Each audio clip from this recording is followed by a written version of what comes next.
Bienvenue sur la chaîne. J'ai reçu il y a quelques semaines le nouveau module laser 10 watts de la Snapmaker et après l'avoir testé sur un certain nombre de matériaux, le temps est venu pour moi de vous faire un retour, de vous dire ce qu'il a dans le ventre et surtout comment ne pas déclencher d'incendie avec. Je préfère préciser que je l'ai entièrement payé de ma poche et ce n'est pas Snapmaker qui me l'a envoyé. Comme vous le savez sûrement, la Snapmaker est une machine DIY 3 en 1 qui permet d'imprimer en 3D, de graver au laser et d'usiner dans des matériaux tendres. Jusqu'à peu, la Snapmaker ne disposait que d'un module laser 1,6 watts qui permettait quand même de bien s'amuser en faisant des gravures et en découpant du contreplaqué de 2 jusqu'à 3 mm suivant sa qualité. Ce laser 10 watts, 8 fois plus puissant, est le premier module supplémentaire développé par Snapmaker et il promet notamment de graver jusqu'à 8 fois plus vite, de découper jusqu'à 8 mm de contreplaqué et aussi de graver de l'aluminium anodisé. Le laser arrive avec des matériaux pour les tests, la plaque de calibration et surtout des nouvelles lunettes de sécurité pour toujours plus de style.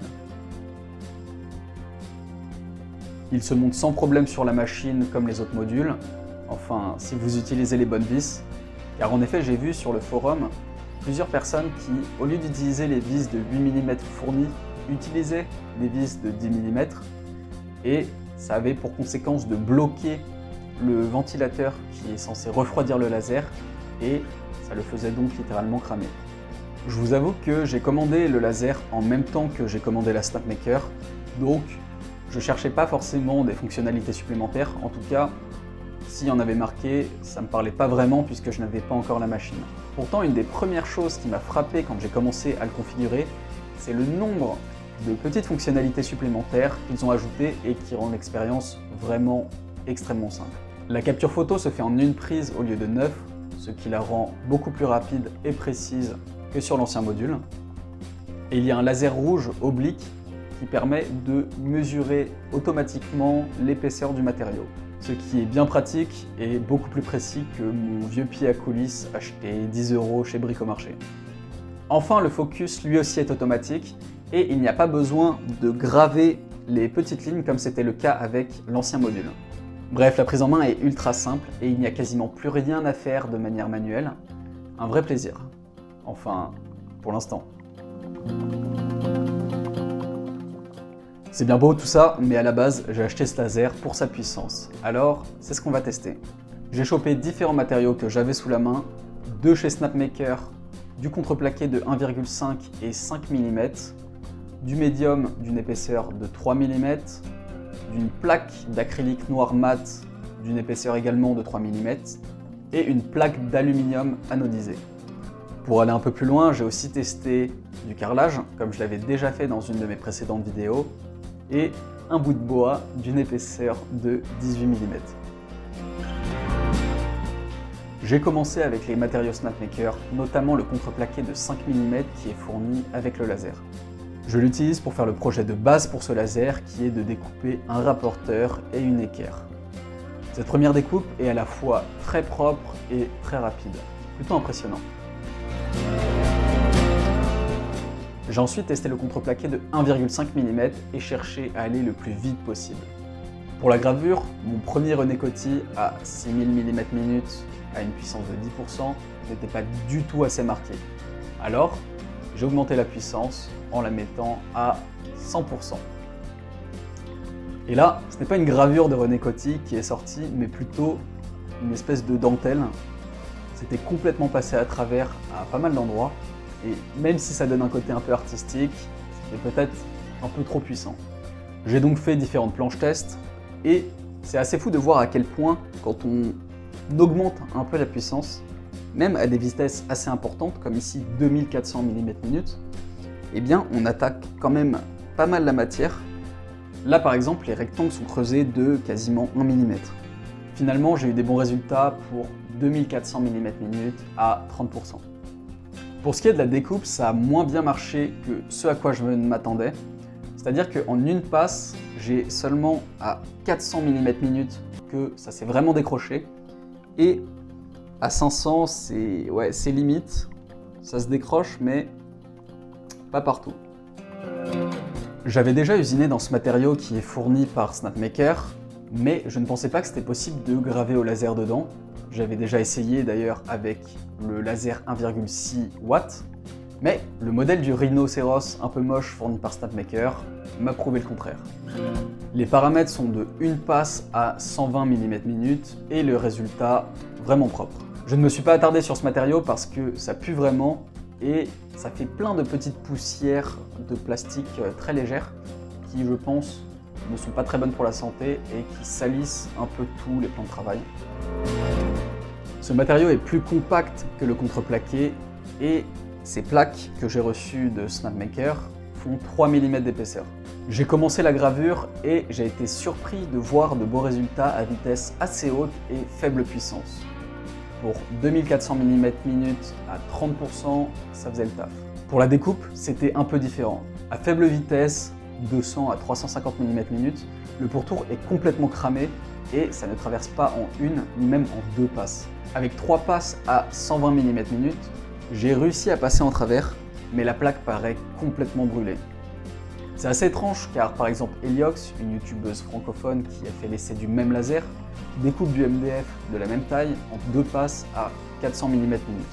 J'imagine que la différence provient du matériau puisque le focus du laser, d'après les constructeurs, n'a pas tant d'importance que ça, étant donné qu'ils l'ont conçu de manière à avoir un laser très fin à la base. Et le fait qu'il n'y ait aucune procédure particulière pour faire précisément le focus confirme selon moi cette théorie.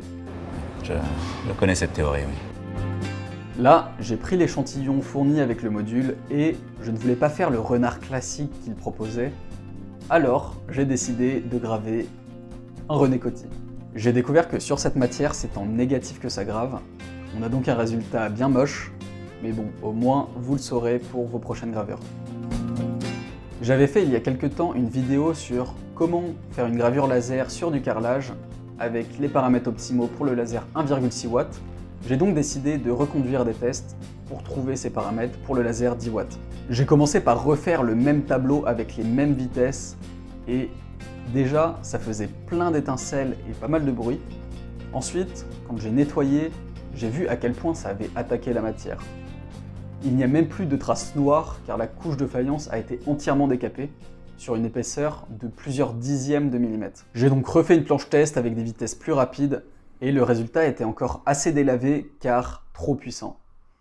J'ai donc refait la même planche test à 50% de puissance et là c'était déjà beaucoup mieux. Pour ce laser, je dirais donc que les bons paramètres sont autour de 50% de puissance et ensuite vous avez le choix entre utiliser 4000 mm/min en vitesse et un fil intervalle de 0,05 mm, donc la limite basse de la machine, soit d'utiliser une vitesse de 2000 mm/min et un fil intervalle de 0,15 mm, qui sera peut-être un peu plus rapide. Bon, je dois vous avouer que dès le début, je savais que c'était pas forcément une bonne idée. Mais je voulais savoir quelle épaisseur de bois pouvait découper ce laser. Alors j'ai pris un bout que j'avais acheté au départ pour la fonction CNC et j'ai mis le laser à 100% avec une vitesse de 100 mm/min. Et je me suis dit, si je mettais plusieurs passes, imaginons par exemple 5 passes, ça devrait bien découper ce bout de bois.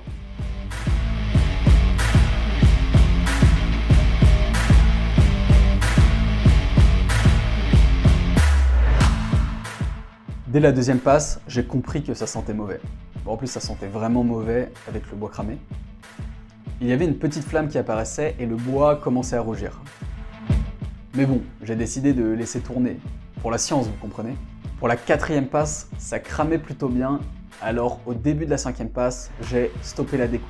Le laser s'est bien arrêté, mais le problème est que le module est resté juste au-dessus de la plaque et continuait à souffler de l'air, attisant les flammes.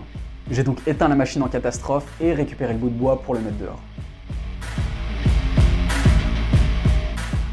On peut voir que ça a vraiment bien cramé la matière et quasiment découpé à travers toute l'épaisseur. Donc finalement, est-ce que le test ne serait pas plus ou moins réussi? Bon, comme je suis pas très malin, j'ai recommencé avec une seule passe et on voit clairement la puissance du module. Malheureusement, pas vraiment la profondeur de découpe, puisque, encore une fois, ça a bien cramé le bois. Bon alors, la question que vous vous posez sûrement, est-ce que ce module vaut les 400 € investis? Eh bien, si vous voulez faire des projets un peu sérieux à la découpe laser, carrément. J'avais adoré le premier module laser pour commencer, faire les premières gravures, les premières découpes, mais j'ai assez vite atteint ses limites. Pour celui-ci, un de ses atouts principaux est la vitesse. On a pu voir dans les différents tests qu'il permet d'aller beaucoup plus vite et beaucoup plus loin que le module de base. Et on se rend compte que sur la Snapmaker, le temps est une ressource assez précieuse puisqu'on peut utiliser qu'une seule fonction à la fois. Ensuite, la myriade de fonctionnalités qui sont dans le module rend la prise en main vraiment simple et on peut se concentrer sur la création plutôt que sur des problèmes qui vont être liés à la machine. Quand j'ai commencé à tester ce module laser, je me suis dit qu'il n'y avait vraiment pas de points négatifs, que tout était trop bien. Mais à force de faire des essais, j'ai remarqué pas mal de petites choses qui cassaient vraiment bien les couilles. La première, c'est qu'à chaque gravure découpe, on doit remesurer l'épaisseur du matériau. Même si on laisse le même matériau, il faut le refaire. Et d'une part, ça prend énormément de temps parce que la machine va à 2 à l'heure quand elle se place à la bonne position pour faire sa mesure laser. Et ensuite, ça ne marche pas sur tous les matériaux, par exemple le carrelage. À ce moment-là, il faut passer en mode manuel, et c'est-à-dire approcher la tête du laser jusqu'à toucher la plaque, puis ensuite valider l'opération. Sur l'ancien module 1,6 watts, il y avait sur l'écran juste une réglette. Il suffisait de sélectionner l'épaisseur du matériau qu'on voulait, et voilà, c'était fini. Ça prenait beaucoup moins de temps. J'espère sincèrement que Snapmaker va remettre ce système de réglette pour pouvoir gagner du temps, parce que quand on fait plusieurs découpes ou plusieurs gravures sur une même plaque de matériaux, on perd juste énormément de temps. Encore pour cette fonctionnalité de détection automatique, on ne peut pas déterminer où elle va se faire. C'est toujours au centre de la plaque. Ça pose problème quand, par exemple, on a un matériau qui va être un peu gondolé, donc qui peut paraître plus épais au milieu, et si nous, on va faire la gravure dans un des coins, on n'aura pas la bonne épaisseur qui sera mesurée. Ce sera aussi un problème si le plateau n'est pas très bien nivelé, ce qui malheureusement est le cas sur la plupart des Snapmakers. Pour ce qui est du prix, beaucoup de gens se plaignent du coût de 400 € de ce module, mais j'ai regardé un peu la concurrence, j'ai cherché d'autres modules laser 10 watts.